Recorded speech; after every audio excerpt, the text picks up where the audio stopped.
মোৰ দাদাৰ কেইদিনমান আগতেই বিয়া হৈ গৈছিল। মোৰ নবৌৰ ইচ্ছাও এতিয়ালৈকে পূৰণেই হোৱা নাছিল। তেনেতে মোৰ দাদাই বিয়া পাতি সোনকালেই বাহিৰলৈ যোৱাৰ সিদ্ধান্ত ল'লে আৰু যোৱাৰ সময়ত মোক কৈও থৈ গ'ল যে তই এতিয়া তোৰ নবৌৰ ধ্যান ৰাখিবি, কাৰণ ঘৰত তই যিহেতু অকলেই থাকিবি।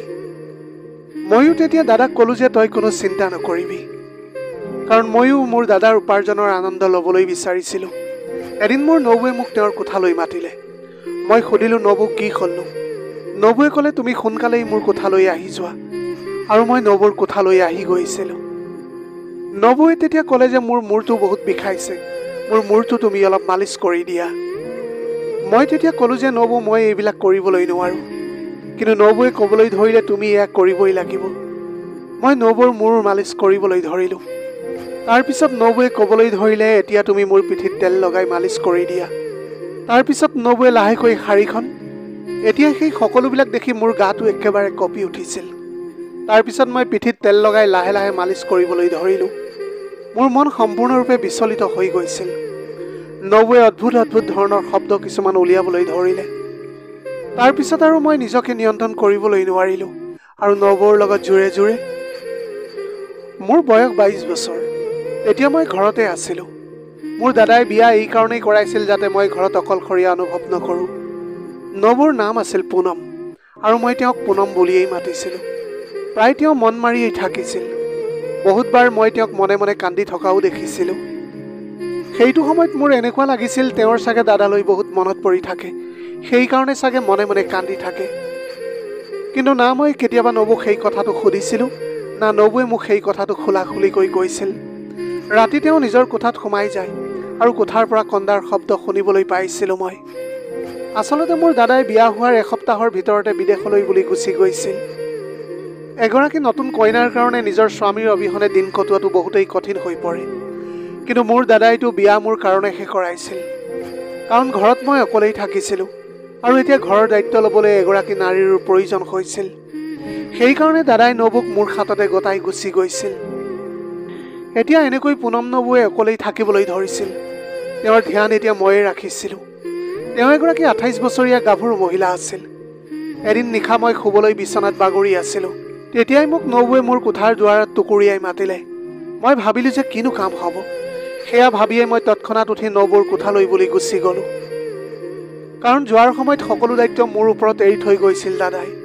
তেওঁ কৈছিল যে মই যোৱাৰ পিছত ঘৰৰ সকলো কাম ভালকৈ চোৱা চিতা কৰিবি আৰু সঁচা অন্তৰে তোৰ নবৌৰাক সেৱা কৰি যাবি, কাৰণ দাদাৰ টকাৰে মই উপভোগ কৰি আহিছিলোঁ। সেইকাৰণে মই বিচৰা নাছিলোঁ যে নবৌৱে মোৰ বিষয়ে কিবা দাদাক অভিযোগ কৰাটো। কিন্তু মই নবৌৰ কোঠালৈ গৈ একেবাৰে আচৰিত হৈ পৰিছিলোঁ, কাৰণ তেওঁ নিজেই বিচনাত বাগৰি আছিল। মই এতিয়া ভয় খাই দুৱাৰৰ ওচৰতে ৰৈ গ'লোঁ। মই দুৱাৰৰ মুখৰ পৰাই নবৌক মাত লগালোঁ, নবৌ, আপুনি মোক কিয় মাতিছিল? মোৰ মাত শুনি তেওঁ তেনেকৈ মোৰ ফালে ঘূৰি চালে আৰু মই ভাবিলোঁ যে সদায়ৰ দৰে তেওঁ নিজৰ উৰণাখনেৰে নিজকে ঢাকি ল'বলৈ চেষ্টা কৰিব, কাৰণ তেওঁ গোটেই দিন উৰণাখন লৈয়ে থাকিছিল। মই কেতিয়াও তেওঁক এনেকৈ দেখাই নাছিলোঁ। কিন্তু মোৰ মাত শুনি তেওঁ ক'বলৈ ধৰিলে, সমীৰ, ভিতৰলৈ আহা, মোৰ তোমাৰ লগত অলপ জৰুৰী কাম আছে। নবৌৱে এতিয়াও তেনেকৈ বিচনাত বাগৰিয়ে আছিল। মই যদিও কোঠালৈ গৈছিলোঁ, সেইটো সময়ত মই তলমূৰ কৰিয়েই আছিলোঁ আৰু মই অলপ লাজ কৰি আছিলোঁ। মই এতিয়া নবৌক প্ৰথমবাৰৰ বাবে এনেকৈ দেখিছিলোঁ। নবৌৱে মোৰ ফালে চালে আৰু মই তলমূৰ কৰি থকা দেখি মোক ক'বলৈ ধৰিলে, সমীৰ, লাজ কৰাৰ কোনো প্ৰয়োজন নাই। এইখন ঘৰত আমি দুয়োয়ে ইজনে সিজনৰ লগ দিবই লাগিব। মোৰ স্বামী বিদেশত থাকে, কিন্তু তুমিয়েই সদায় মোৰ ইয়াতে ধ্যান ৰাখা। সেই ভাবিয়েই মই তোমাক মাতিলোঁ যে এনেকুৱা পৰিস্থিতিত তুমি মোক লগ দিয়া। নবৌৰ কথা শুনি মই আচৰিত হৈ তেওঁৰ ফালে চাইছিলোঁ। তেওঁ ক'বলৈ ধৰিলে যে মোৰ মূৰটো বহুত বিষাই আছে, কি তুমি মোক অলপ মালিচ কৰিবলৈ পাৰিবা নেকি? তোমাৰ দাদাই মোক কৈছিল যে তুমি বৰ ভালকৈ মালিচ কৰিবলৈ জানা বুলি। নবৌৰ কথাটো শুনি এতিয়া মই মিচিকিয়াই হাঁহিছিলোঁ, কাৰণ এইটো কথা সঁচা আছিল যে দাদাই যেতিয়াই ঘৰত থাকিছিল তেতিয়া প্ৰায় সি মোৰ দ্বাৰা তাৰ মূৰটো মালিচ কৰাইছিল। কিন্তু সিটো মোৰ দাদা আছিল আৰু মই নবৌৰ মূৰ কেনেকৈ মালিচ কৰিবলৈ পাৰোঁ? নবৌৰ কথাই মোক এতিয়া চিন্তাত পেলাইছিল। এতিয়া মই বুজিবলৈ পৰা নাছিলোঁ যে এতিয়া মই কি কৰা উচিত আছিল। মই এতিয়া ভাবিছিলোঁ যে নবৌ কেনেকুৱা ধৰণৰ মহিলা, যিয়ে নিজৰ দেউৰেকক তেওঁৰ মূৰ মালিচ কৰিবলৈ কৈ আছিল। তেওঁৰ লাজ অলপো নালাগিছিল নেকি বাৰু? ভাবি চালে এয়া কোনো ডাঙৰ কথাও নাছিল। কিন্তু এগৰাকী মহিলা এজন পুৰুষৰ দ্বাৰা মালিচ কৰোৱা, তাকো নিজৰ দেওৰৰ দ্বাৰা, আন কোনোবা হ'লে তেওঁ মানা কৰাৰ সলনি তিতাকেহা কথা শুনুৱাই দিলেহেঁতেন। কিন্তু এইটো সময়ত মই নবৌৰ দয়াতহে জীয়াই আছিলোঁ। সেইকাৰণে মই তেওঁৰ সন্মুখত তেওঁৰ কথাত অমান্তি হোৱাৰ সাহস নকৰিলোঁ। নবৌৱে ড্ৰেছিং টেবুলত থকা তেলৰ বটলটো মোক দেখুৱাই দিলে আৰু ক'লে যে ভাল হ'ব যদি তুমি মূৰটো মালিচ কৰি দিয়া। কথাখিনি কওঁতে তেওঁৰ চকু সেমেকি উঠিছিল। মই এতিয়া ভাবিছিলোঁ হয়তো তেওঁ বহুত কষ্টত আছে, কিন্তু মই নবৌক মানা কৰিবলৈ নোৱাৰিলোঁ। মই সেই তেলৰ বটলটো ল'লোঁ আৰু তেওঁৰ বিচনাৰ ওচৰত গৈ বহিলোঁগৈ। তাৰপিছত লাহে লাহে তেল তেওঁৰ মূৰত লগাই মালিচ কৰিবলৈ ধৰিলোঁ। মই তলমূৰ কৰিলোঁ আৰু যিকোনো প্ৰকাৰৰ ভাৱনাক অনুভৱ কৰাত মই নিজকে নিয়ন্ত্ৰণ কৰিছিলোঁ। মোৰ হাতখন এতিয়া তেওঁৰ মূৰত তেল লগাই থাকোঁতে বেয়াকৈ কঁপি আছিল। মই আজিলৈকে বহুত নবৌক সহায় কৰিছিলোঁ, কিন্তু আজিলৈকে মই নবৌৰ পৰা এনেকুৱা অনুৰোধ শুনা নাছিলোঁ। যিমানেই মই নবৌক মালিচ কৰিবলৈ ধৰিছিলোঁ, সিমানেই নবৌৰ অদ্ভুত ধৰণৰ শব্দ কোঠাটোত প্ৰতিধ্বনিত হ'বলৈ ধৰিছিল। এনেকুৱা লাগিছিল যেন তেওঁ এতিয়া বহুত আৰাম পাই গৈছিল। মোৰ এতিয়া এইবিলাক কৰি বহুত লাজ অনুভৱ হৈ আছিল। সেইবাবে মই তাৰ পৰা এতিয়া যাবলৈ বিচাৰিছিলোঁ, কিন্তু মই বাধ্য আছিলোঁ। যদি মই নবৌক মানা কৰিলোঁহেঁতেন, তেনেহ'লে এই কথাটো দাদাই গম পাই গ'লহেঁতেন। তেতিয়া মই মোৰ পকেট খৰচ পোৱাটো বন্ধ হৈ যাব। নবৌৰ স্বভাৱটো এনেকুৱা আছিল যে তেওঁ মোক কেতিয়াও কোনো বস্তুৰ কাৰণে মানা কৰা নাছিল। মই কোনো কুণ্ঠাবোধ নকৰাকৈ তেওঁৰ পৰা সদায় পইচা বিচাৰিছিলোঁ আৰু তেওঁ মোক কোনো প্ৰশ্ন নকৰাকৈ দি গৈছিল। বহু দেৰিলৈকে এতিয়া মই মালিচ কৰি থাকিলোঁ আৰু তেওঁৰ সেই শব্দ কোঠাটোত বিয়পি থাকিল। তাৰপিছত হয়তো তেওঁৰ টোপনি আহি গৈছিল, কাৰণ এতিয়া আৰু তেওঁৰ মুখৰ পৰা সেই শব্দবিলাক ওলোৱা বন্ধ হৈ গৈছিল। তাৰপিছত মই উঠি মোৰ কোঠালৈ গুচি আহিলোঁ। প্ৰথমবাৰ মই কোনো মহিলাক এনেকৈ মালিচ কৰিছিলোঁ আৰু এই কথাটোৱে মোৰ ভিতৰত একুৰা জুই জ্বলাই তুলিছিল। নবৌৰ বগা শৰীৰটোৱে মোকো নিচাহত পেলাই দিছিল। যেতিয়াই মোৰ মনলৈ আহিল যে তেওঁ মোৰ দাদাৰ পত্নী, তেতিয়াই মই ভাবিলোঁ যে আৰু মই তেওঁৰ কোঠালৈ কেতিয়াও নাযাওঁ। পিছদিনা নবৌৱে ভালকৈ উৰুণাখন লৈ আছিল আৰু মোৰ বাবে ৰাতিপুৱাৰ নাস্তা বনাই আনিছিল। মই আগুৱাই গৈ মোৰ নাস্তা ল'লোঁ। তেতিয়াই নবৌৱে ক'লে, সমীৰ, তুমি মোৰ মূৰৰ বিষ শেষ কৰি দিলা। মই তোমাক ধন্যবাদ জনাবলৈ বিচাৰিছোঁ। তেওঁৰ কথাটো শুনি এতিয়া মোৰ বহুত লাজ লাগি গৈছিল।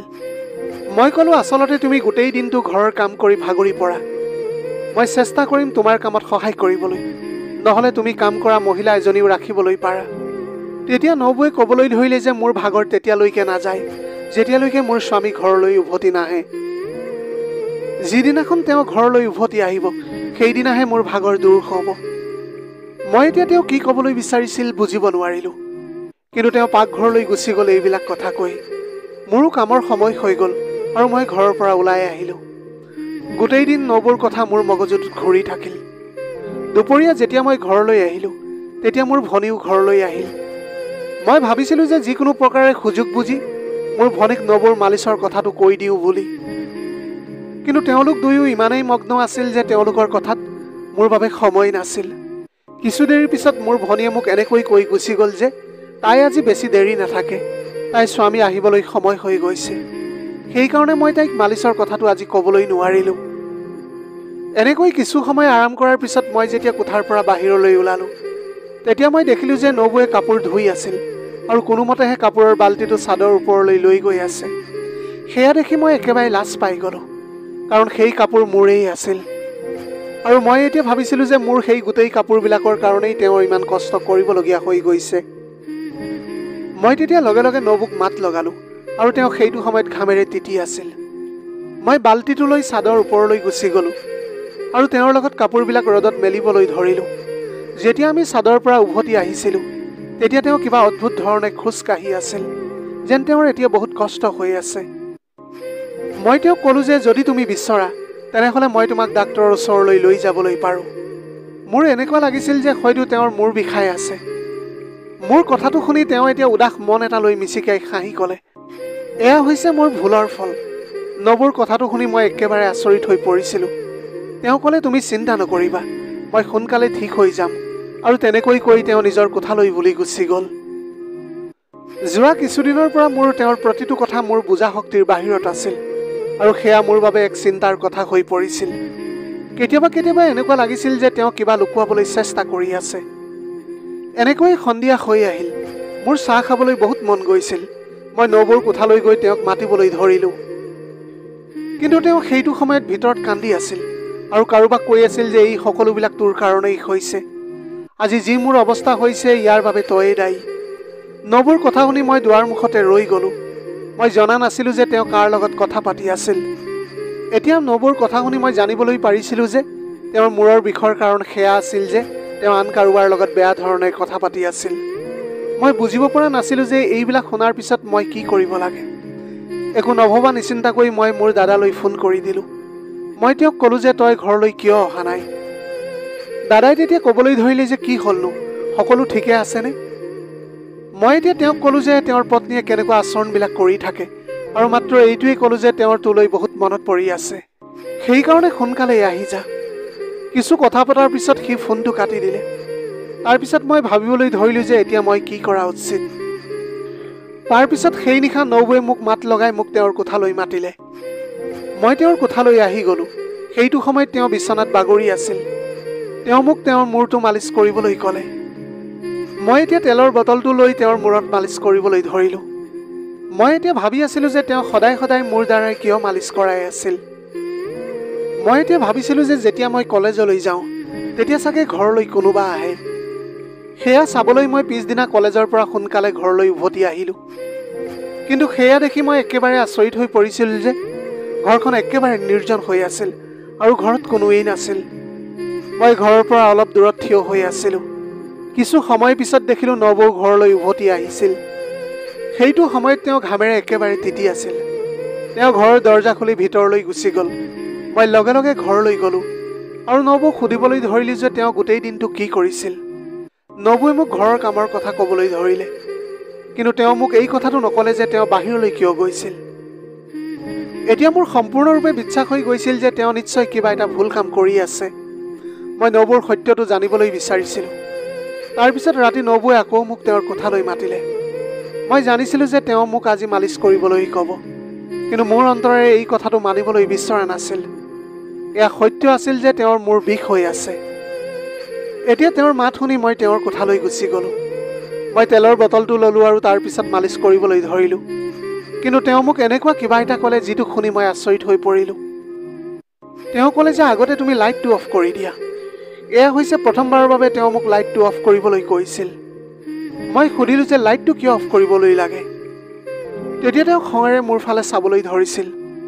বাৰে বাৰে কোৱাৰ পিছত মই লাইটটো অফ কৰি দিলোঁ আৰু মালিচ কৰিবলৈ সাজু হৈ গ'লোঁ। যেতিয়া মই তেওঁৰ কাষত বহিছিলোঁ তেতিয়া তেওঁ মোৰ হাতত ধৰিলে। তেওঁৰ এনেকুৱা আচৰণত মই একেবাৰে আচৰিত হৈ পৰিছিলোঁ। মোৰ এতিয়া খং উঠি গ'ল যে তেওঁৰ নিজৰ সীমা চেৰাই গৈছিল বুলি। মই খঙতে ক'লোঁ যে তুমি এইবিলাক কি কৰিবলৈ ধৰিছা। তেওঁ ক'লে, সমীৰ, মই তোমাৰ লগত বহুত জৰুৰী কথা এটা পাতিবলৈ বিচাৰিছোঁ, কিন্তু মোৰ ইমানখিনি সাহস নাই যে মই পোহৰত তোমাক এই কথাটো ক'বলৈ পাৰিম। সেইকাৰণে মই কোঠাটো আন্ধাৰ কৰি দিলোঁ। নবৌৰ কণ্ঠত মোৰ এক বেলেগ ধৰণৰ অনুভৱ হ'বলৈ ধৰিছিল। তাৰপিছত তেওঁ মোৰ হাতখনত ধৰি নিজৰ কথাবিলাক ক'বলৈ ধৰিলে, যিটো শুনাৰ পিছত মোৰ ভৰিৰ তলৰ মাটি খহি যোৱা যেন অনুভৱ হ'ল। তেওঁ ক'বলৈ ধৰিলে যে তেওঁ ল'ৰাৰ প্ৰতি খুবেই দুৰ্বল, কিন্তু কোনেও তেওঁৰ লগত সম্পৰ্ক কৰিবলৈ নিবিচাৰে। সেইকাৰণে তেওঁ অকলশৰীয়াকৈ জীৱন এটা কটাই আছিল। কিন্তু সমস্যা তেতিয়া হ'ল যেতিয়া তেওঁৰ জীৱনলৈ এজন ব্যক্তি আহিল, যিয়ে তেওঁক মৰম আৰু বহুত সপোন দেখুৱাইছিল। যেতিয়াই সেই ব্যক্তিজনে টকা বিচাৰিছিল তেতিয়াই তেওঁ দিছিল, কিন্তু যেতিয়া নবৌৱে তেওঁক বিয়াৰ প্ৰস্তাৱ দিছিল তেতিয়া তেওঁ একেবাৰে মানা কৰি দিছিল, কাৰণ তেওঁৰ বয়স নবৌতকৈ বহুত কম আছিল। আৰু ইফালে সেই ল'ৰাজনে বেলেগ এজনী ছোৱালীক বিয়া পাতিবলৈ বিচাৰিছিল। নবৌৰ টকাৰে তেওঁ সৰু এটা ব্যৱসায় আৰম্ভ কৰিছিল আৰু এতিয়া তেওঁৰ ওচৰলৈ সকলো আহি যোৱাৰ পিছত এতিয়া তেওঁক নবৌক প্ৰয়োজন নাই বুলি কৈছিল। এতিয়া তেওঁৰ সদায় কঁকালৰ বিষ আৰু মূৰৰ বিষ হ'বলৈ ধৰিছিল। তাৰপিছত তেওঁ ক'বলৈ ধৰিলে যে মই বহুত কষ্ট সহ্য কৰি আহিছোঁ। যেতিয়া তোমাৰ দাদাই মোক বিয়াৰ প্ৰস্তাৱ দিলে তেতিয়া বাধ্য হৈ মোৰ মা দেউতাই মোক তোমাৰ দাদাৰ লগত বিয়া দিলে, কিন্তু প্ৰতিবাৰে মোৰ এইটো অনুশোচনা হয় যে মই কেনেকুৱা ব্যক্তি এজনৰ লগত মোৰ জীৱনটো বৰবাদ কৰিছিলোঁ, যি মোৰ কেতিয়াও নাছিল। মোৰ ককাই ভাই মোৰ দুখৰ কথাবিলাক বুজি নাপালে। তাৰপিছত মোৰ সকলোতকৈ দুখ তেতিয়া লাগিল যেতিয়া মই গম পালোঁ যে তোমাৰ দাদাই বিদেশত বিয়া পাতিলে আৰু তেওঁ মোক বিয়া তোমাৰ লগতে তোমাৰ ঘৰখনৰ কাৰণেহে কৰাইছিল। সেয়া শুনাৰ লগে লগে মই একেবাৰে আচৰিত হৈ পৰিলোঁ। তাৰপিছত তেওঁ ক'বলৈ ধৰিলে যে মোৰ এই কথাটোত ধ্যান গৈছিল যে মই মোৰ গোটেই জীৱন আনৰ সন্মান কৰোঁতেই শেষ কৰিলোঁ, কিন্তু মই একোৱেই নাপালোঁ। মই এইবিলাক কথাই ভাবি ভাবি এদিন চাদৰ ওপৰত কাপোৰ ধুই আছিলোঁ আৰু তেতিয়াই মই পিছলি পৰিলোঁ। তেতিয়াৰ পৰাই মোৰ কঁকালত বিষ হ'বলৈ ধৰিছিল আৰু সেয়েহে বাধ্যত পৰি মই তোমাক সদায় মালিচ কৰিবলৈ ক'বলগীয়া হয়। মোৰো লাজ লাগিছিল তোমাক মালিচ কৰিবলৈ ক'বলৈ, কিন্তু মইনো কৰিম কি? তোমাৰ বাহিৰে মোৰ আৰু কোনোৱেই নাছিল। কালি মই মাৰ ঘৰলৈ গৈছিলোঁ। মই মোৰ মাক মোৰ স্বামীৰ দ্বিতীয় বিবাহৰ কথাটো ক'লোঁ। তেতিয়া তেওঁ মোক কৈছিল যে এতিয়া মই কেতিয়ালৈকে এনেকুৱা এটা জীৱন কটাম। সেয়া শুনি মই একেবাৰে ভাগৰি পৰিছিলোঁ আৰু মোৰ ঘৰলৈ গুচি আহিছিলোঁ। মই এতিয়া জানিছিলোঁ যে মোৰ জীৱনত এতিয়া আৰু একোৱেই বাকী নাথাকিল। আজি মই তোমাক এইবিলাক এই কাৰণেই কৈ আছোঁ, কাৰণ মই তোমাক মোৰ মালিচ কৰিবলৈ কৈছিলোঁ। মোৰ লাজ লাগিছিল, কিন্তু আজি নহয় কালিলৈ হ'লেও তুমি এই কথাটো জানিলাহেঁতেন যে তোমাৰ দাদাই আন এজনী ছোৱালীক বিয়া পাতিছে বুলি। এতিয়া তোমাৰ দাদাই এইখন ঘৰলৈ কেতিয়াও উভতি নাহে। সেইকাৰণে মই ভাবিছিলোঁ যে তোমাক সকলো সত্যতাটো কৈ দিওঁ। এনেকৈ কৈ নবৌৱে কান্দিবলৈ ধৰিলে। ভাগ্য ভাল আছিল যে নবৌৱে লাইটটো অফ কৰাই দিছিল। মোৰো এতিয়া এই কথাটো শুনি বহুত দুখ লাগিছিল যে মোৰ দাদাই নবৌৰ লগত বহুত ডাঙৰ এটা অন্যায় কৰিছিল। আগতেই তেওঁৰ লগত ইমান এটা ডাঙৰ অন্যায় হৈ গৈছিল আৰু এতিয়াও সিও এনেকুৱা কৰি থৈ গুচি গ'ল। বহু সময় মৌন হৈ থকাৰ পিছত নবৌৱে ক'লে যে মই গোটেই জীৱনটো এই ঘৰটোত এটা কোঠাতে পাৰ কৰি দিম। মই তোমাৰ ধ্যান ৰাখিম আৰু তোমাৰ পৰিয়ালৰো দায়িত্ব ল'ম। মাত্ৰ তুমি মোক এই ঘৰটোৰ পৰা উলিয়াই নিদিবা। মোৰ সদায় ভয় এইটোৱে লাগি আছিল যে তুমি মোক যাতে ঘৰৰ পৰা উলিয়াই নিদিয়া। মই নবৌক ক'লোঁ যে এনেকুৱা কেতিয়াও নহয়। মই তোমাক কলৈকো যাবলৈ নিদিওঁ। তুমি এইখন ঘৰ যেনেকৈ চম্ভালি আছা তেনেকুৱা কোনেও কৰিবলৈ নোৱাৰে। কিন্তু তুমি এটা অকলশৰীয়া জীৱন কটাবলৈ বিচাৰিছা। মোৰ দাদাৰ পৰা এতিয়া তুমি ডিভোৰ্চ লৈ মোৰ লগতে বিয়াখন পাতি লোৱা। মোৰ কথাটো শুনি এতিয়া নবৌ একেবাৰে আচৰিত হৈ পৰিছিল। মই উঠি কোঠাৰ লাইটটো জ্বলাই দিলোঁ আৰু সুখ পোৱাৰ তোমাৰ অধিকাৰ আছে বুলি ক'লোঁ। মোৰো পঢ়া এতিয়া শেষ হ'বলৈ হৈ গৈ আছে আৰু সোনকালেই মই এটা চৰকাৰী চাকৰি লৈ ল'ম। তেতিয়ালৈকে তুমি ডিভোৰ্চৰ কামবিলাক সম্পূৰ্ণ কৰা। তাৰপিছতেই মই সোনকালেই তোমাক বিয়া পাতিম আৰু এটা নতুন জীৱন আৰম্ভ কৰিম। যেতিয়া তোমাৰ মা দেউতাই এই কথাটো গম পাব, তেতিয়া তেওঁলোকে নিশ্চয় তোমাক মানা নকৰিব। নবৌৱে ক'লে যে মই বয়সত বহুত ডাঙৰ। তেতিয়া সমাজত বহুত মানুহে নানা ধৰণৰ কথা ক'ব। তেতিয়া মই ক'লোঁ যে তুমি যিখন সমাজৰ কথা কৈ আছা, সেই সমাজক লৈ মোৰ কোনো মতলব নাই। মোৰ কথা শুনি নবৌৱে কান্দিবলৈ ধৰিছিল। মই তেতিয়াই নবৌৰ মাকক ফোন কৰিলোঁ আৰু সকলো কথাবিলাক কৈ দিলোঁ। তেওঁ বহুত লাজ পাইছিল আৰু তেওঁ মোক ক্ষমা বিচাৰিলে। তাৰপিছত নবৌৱে মোৰ দাদাৰ পৰা ডিভোৰ্চ ল'লে। কিছুমাহ পিছত মোৰ পুনমৰ লগত বিয়া হৈ গ'ল। মই বয়সত তেওঁতকৈ অলপ সৰু আছিলোঁ, কিন্তু মই তেওঁক সেই সুখকণ দিলোঁ যি তেওঁক মোৰ দাদা আৰু তেওঁৰ আগৰ প্ৰেমিকে দিবলৈ নোৱাৰিছিল। এনেকৈ নবৌৱে এতিয়া ইমানেই সুখী হৈ পৰিছিল যে তেওঁ অতীতৰ সকলো দুখ পাহৰি গৈছিল। প্ৰিয় দৰ্শক, এয়াই আছিল আজিৰ কাহিনীৰ ভাগ। আজিৰ ভিডিঅ'টি কেনেকুৱা লাগিলে জনাব। যদি ভাল লাগিল তেনেহ'লে লগৰ বন্ধু বান্ধৱীসকলৰ মাজত শ্বেয়াৰ কৰিবলৈ নাপাহৰিব। আপোনালোকৰ গোটেই জীৱনটো হাঁহিৰে উপচি পৰক। পাৰিলে দুখীয়াজনক অলপ সহায় কৰিবলৈ চেষ্টা কৰিব। আপোনালোকৰ অকণমান সঁহাৰিয়ে যদি কোনোবা এজন দুখীয়াৰ জীৱনটো সলনি কৰিবলৈ পাৰে, তাতকৈ পুণ্যৰ কাম আৰু এই পৃথিৱীত একোৱেই হ'ব নোৱাৰে। Have a nice day.